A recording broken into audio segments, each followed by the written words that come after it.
Hello guys, meze mute. Tubahaye ikaze hano kuri Asif Media.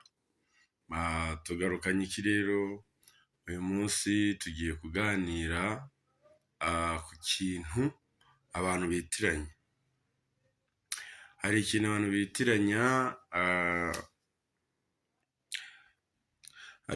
bitiranya, kijyanye n'abahanzi cyangwa se n'aba content creator.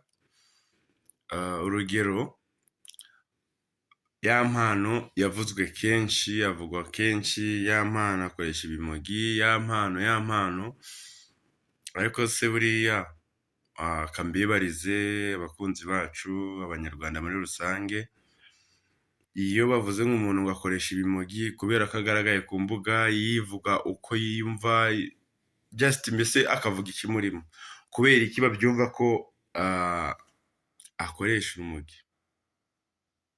Ese umuntu ukoresha urumogi yashobora kuririmba?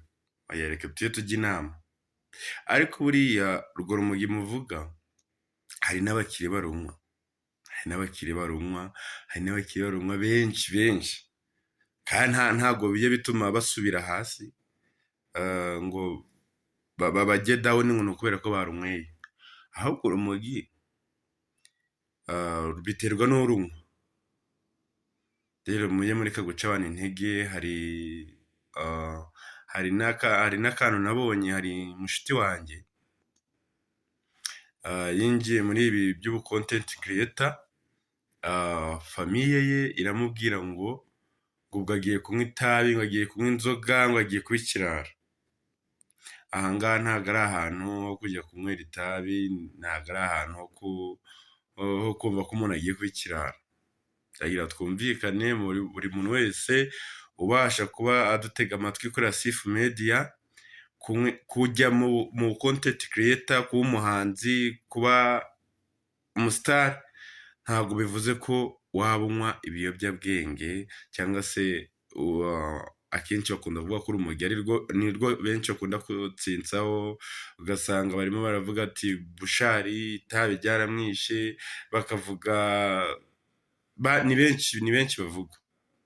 Ariko ndagira ngo mbabwire ngo itabi ntabwo ariryo riririmba, itabi ntabwo ariryo rivuga, ahubwo umuntu ku giti cye. Ni nka kwa kundi bakubwira ngo umusinzi ikimurimo cyose arakivuga.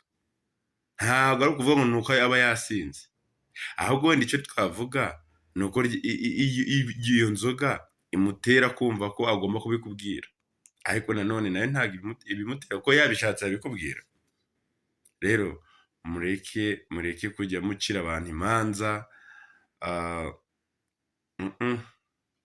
Muyacira abantu imanza, kandi ntabwo muri Imana, kandi muzi ko guca imanza ari icyaha gikomeye cyane. Buriya ya mpano bamuvuzeho kenshi, bamuvugaho kenshi, njye numva birambabaje.